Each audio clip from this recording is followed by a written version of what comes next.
So this month we are talking about love, in case you hadn't figured that out yet. Everything has a little bit to do about love in it.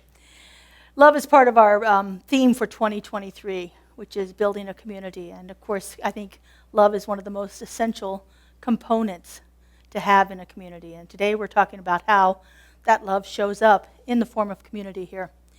So my talk title today comes from the Christian Bible, the New Testament, from several different books within the New Testament, but it's this idea of loving thy neighbor. Loving thy neighbor, this idea of being in community with others in a way in which we can just absolutely generate that positive feeling of love for them. So most often this passage about love thy neighbor as thyself comes from the book of Matthew. That's where it's most often quoted. But I actually like the way it's written in Mark better. So Jesus is meeting with a bunch of people, and it actually is the Pharisees, and they're trying to trick him. They're trying to see if they can catch him not knowing the answers to questions that they ask. And so they ask him a whole series of one. And then one of the Pharisees asked this question, what's the most important commandment?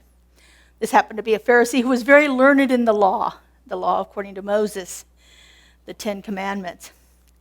And of course, Jesus just kind of blows them all away by ignoring those and going on and saying, he says, "Hear this, O Israel, the Lord our God, the Lord is one. Love the Lord with all your heart and all your soul and all your mind and with all your strength." And the second most important commandment, love thy neighbor as yourself. There are no other commandments greater than these. Then he goes on to say, to love your neighbor as yourself is more important than all of the burnt offerings and sacrifices we could ever make. To love your neighbor as yourself is more important than any kind of sacrifice, any kind of offering, anything else we could ever do. Our founder, Ernest Holmes, has a whole section in the Science of Mind textbook about teachings from the New Testament. And he says this, the two great commandments are to love God and all other beings. On these hang the law and of the prophets. Love is the complete unity with life. And we cannot enter this state unless we are in unity with all that lives, for all is one. To love God alone is not enough, for this would exclude your fellow beings. And to love humankind alone is not sufficient, for this would be a too limited concept of God. Love thy neighbor. So who is our neighbor? Who is our neighbor? To understand the answer to that question, we have to get to a clear understanding of what our own spiritual identity is. Who we are, in order to understand who our neighbor is. In his book, Practicing the Presence, Joel Goldsmith has an entire chapter entitled Love Thy Neighbor. And in there he talks about this idea of spiritual identity. This idea of spiritual identity is so all-encompassing. We limit ourselves when we think that God is a certain thing. And we limit ourselves when we think we are a certain thing. And we limit ourselves when we think rocks are a certain thing. When we miss the point that we're all interconnected, we are limiting ourselves in lots of different ways. Joel says, when we say, thou shalt love thy neighbor as thyself, we are not speaking of human love, affection, or friendliness, but we are holding our neighbor in high spiritual identity. And then we see the effect of this right identification in the human picture. When we see our neighbor as that which is in and of God, then we are loving our neighbor. Whether our neighbor appears to be a friend, a relative, an enemy, a flower, a plant, or a stone. Our neighbor is all of this because we are all of this. There is a unity of life that transcends any particular form. We call this philosophy, this religious philosophy, panentheism, where God is in everything. But God is not contained and limited to one particular form. It encompasses all of it. In fact, it transcends all form. This is the idea of panentheism, is what the philosophers call it. In our principles, our Declaration of Principles, these are 10 statements of what we believe. Ernest Holmes wrote these back in the early 30s to give a succinct idea of what it is we believe in. And 3 of those 10 statements speak directly to this, that there is only one out there, one power, one presence, one divine creative source of all. Spirit manifests itself in, through, and as all creation, but it's not absorbed by its creation. In other words, it's more than any one particular thing. Another one says that we are all individualizations of that one Spirit. No matter how we show up, no matter what form it is, no matter whether it's animate or inanimate, we are all one individualized expression of that one Spirit. And then a third one talks about the unity of all life. I think even using the word life might be limiting in some ways, because it transcends all of that. If we get ourselves down to that molecular level, there is very little difference between the molecules in each one of us. In fact, in this room here, if we talk about it in a DNA point of view, 99.7% of every single one of us is exactly the same. How much do we spend focusing on that 0.3% though? We spend all of our energy, time and time and time, throughout history, throughout all of creation here. We've spent time focusing on that 0.3% and not the 99.7%. We look at the differences. That's part of our human nature, is to look at differences. It's a way that we keep ourselves safe. And it's been developed over many, many eons of time to group ourselves in like groups, because there's a sense of security and safety in that. But that's not the way we're meant to be.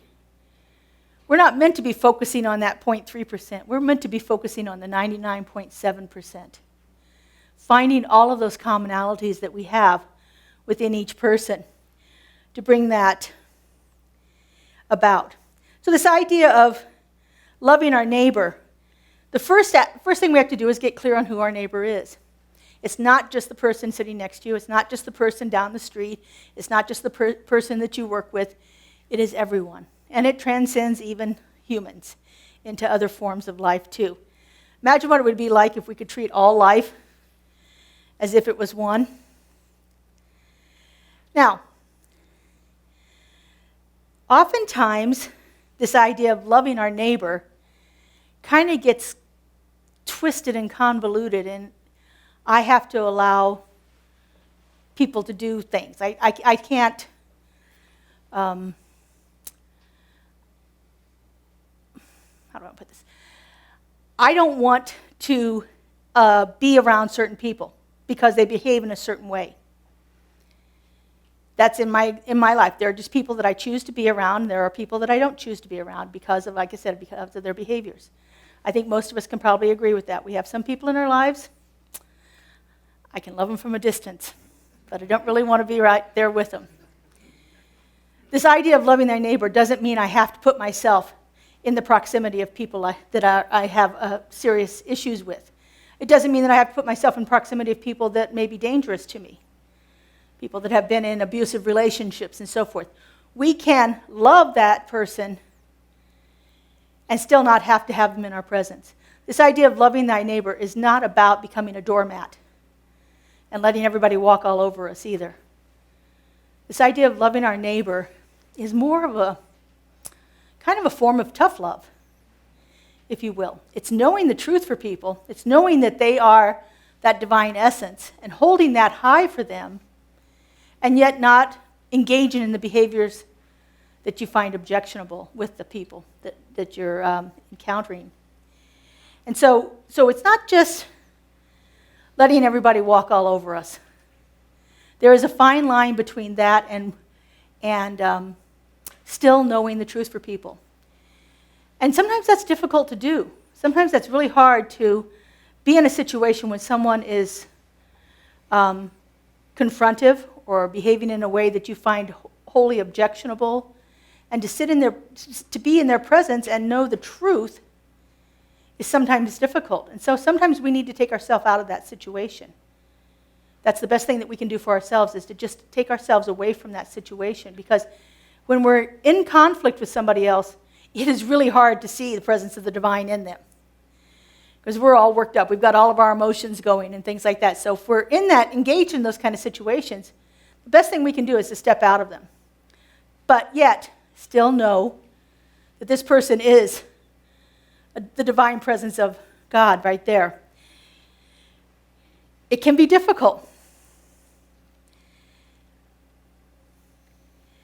I was reading a book by Susan Rice, who was a former national security advisor and ambassador to the United Nations during the Obama era. And she wrote a book called Tough Love. And in there she says, we can and must bend the arc of the moral universe towards justice and unity. We must choose each other. So our goal is always to move towards that idea of unity, to move towards that idea of justice for all.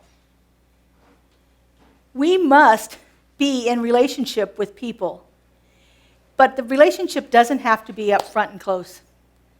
But we do need to, at all times, keep knowing that truth for the people, especially the people that we're having trouble with. You know, we have to choose to know the highest and best for each person that's happening right now for them. Joel Goldsmith talks a lot about not identifying with the problems for people. He uses this phrase over and over again in lots of his recordings and his books, because he says, call no man a thief. No matter what you see, no matter what is presented to you, don't label the person as whatever it is, whatever that act is that they've done. Don't call a man a thief. Don't call a person a criminal. Don't call them that. Remember, because when you're calling them that, you're identifying them as that, as less than spirit, as less than God. And so as we remember and say, this person too is a child of God. I don't agree with what they did, but I know in my heart that this person is a child of the divine. I like to take this one step further, and it's really worked well for myself to understand this too. And again, this comes from some of the work that I've done with Joel Goldsmith. And it's that idea, if I could have done better, I would have done better. But everything about what's happening to me in this particular moment led me to make a decision that I'm making right then and there. And if I could have done better, if I knew differently, if I was in a different frame of mind, I would have done better. For me, that has been a saving grace. It doesn't always happen right away, like, I do something that I regret, and then it's like, I don't know about anybody else, but I'm my worst critic. I do something that I regret doing, and then I'm just really hard on myself. But after a while, and sometimes it's a few minutes, and sometimes it's a few hours, and sometimes it's months,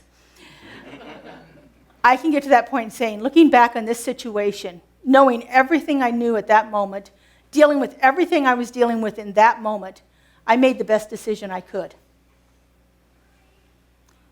Now for me, that, like I said, has been a great liberating thing. I find it a little more challenging to apply it to other people. But I know if it's true for me, it's also true for everyone else. And so we look at a person in a situation, we think, well, they should have made this decision instead of that decision. They should have done this instead of that. Well, we're not in their situation. We're on the outside looking in on it. And we can, we have a higher point of view. We have an outside point of view where we can see all the different things that are going on in there right then. We're not in the midst of whatever that turmoil is. And so we're sitting back on our throne here, looking at the situation and passing judgment on the person. But if we could get to that place of grace, that place of forgiveness, that place of compassion, and realize that at every moment, everyone makes the best decision they could, then what a different world that would be. Doesn't mean what they did was right. It doesn't mean that they don't have to deal with the consequences of what they did.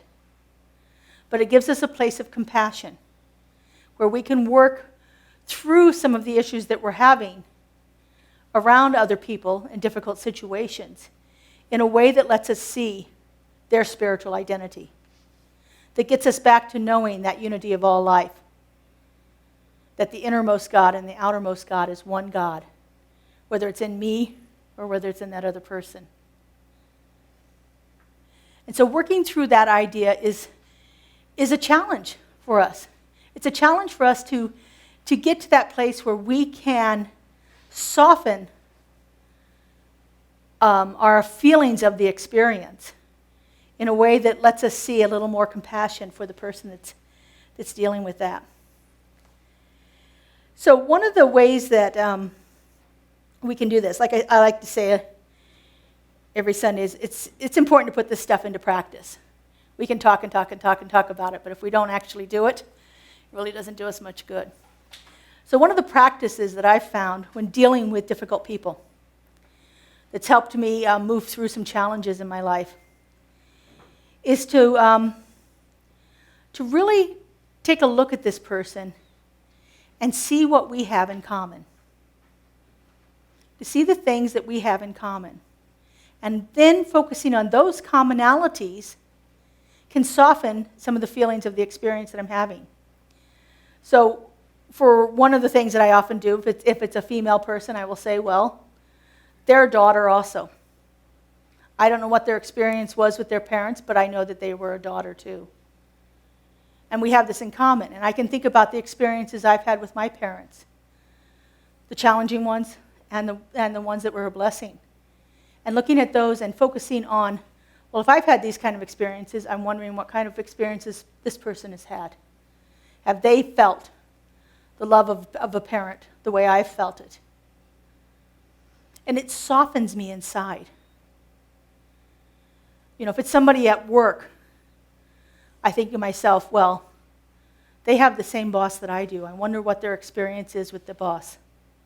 I could make judgments about it and try to figure it out, or I can just soften myself around that.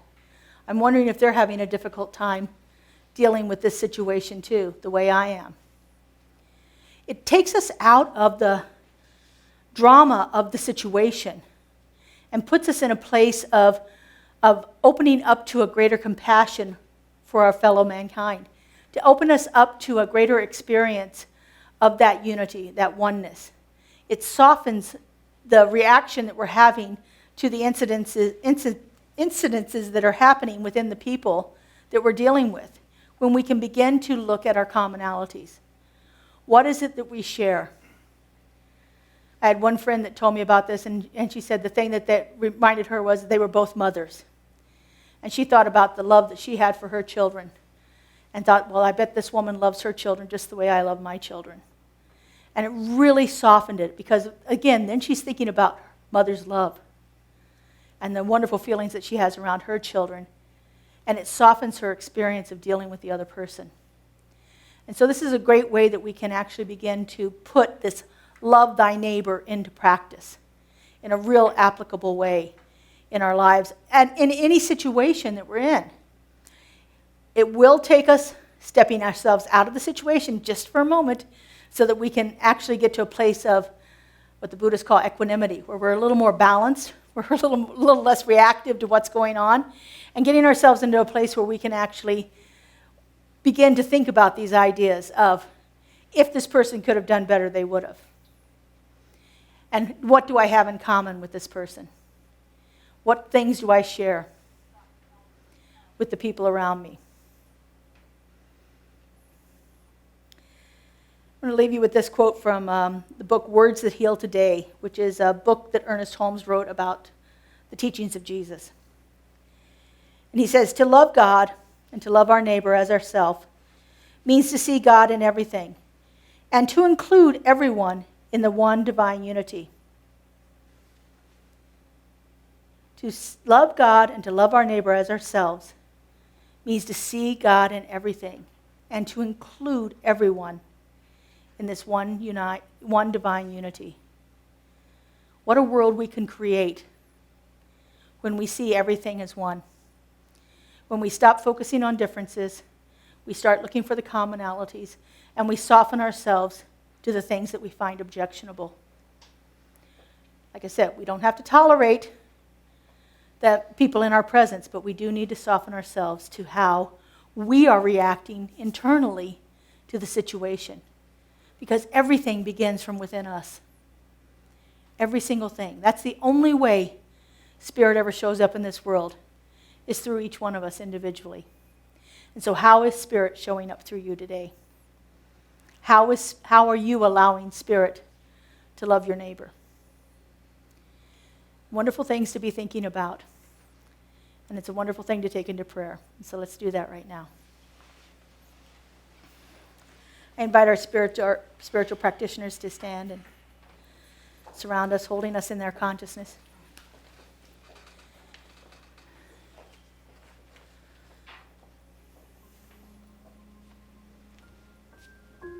And so I just simply turn within.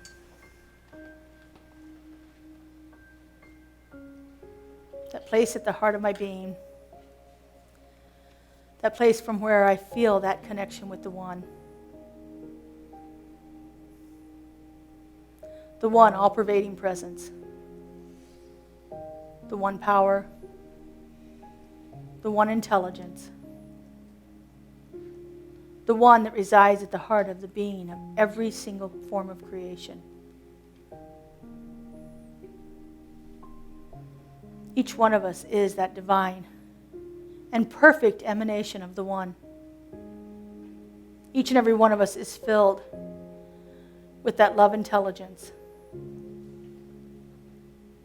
with that peace and that perfection. We are all an integral part of this one divine unity. And it is showing up beautifully through each and every one of us. And so in realization of this, I just simply speak my word. I know that right here and right now, there is a river of love flowing through us.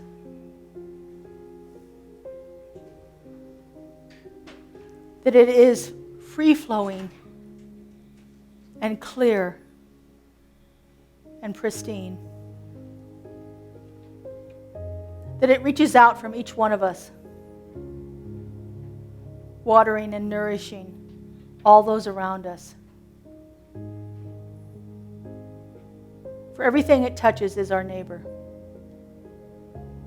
For everything that this divine river flows into is a perfect emanation of that love intelligence.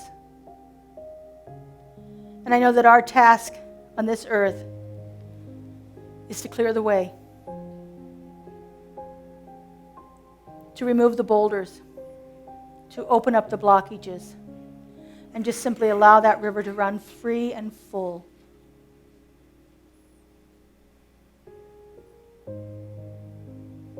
I know that we are each capable and divinely ordained to do this work, whether we realize it or not. For at every moment, we are the manifestation of the One. For every moment, we are that pure, unconditional love. Our only task is to open up to it. How good it is to know this, how good it is to feel it, and how good it is to give thanks for it. And I simply release this into the law, to that aspect of the divine spirit that knows only yes. I let it go, and I let it be. And together we say, and so it is. Amen.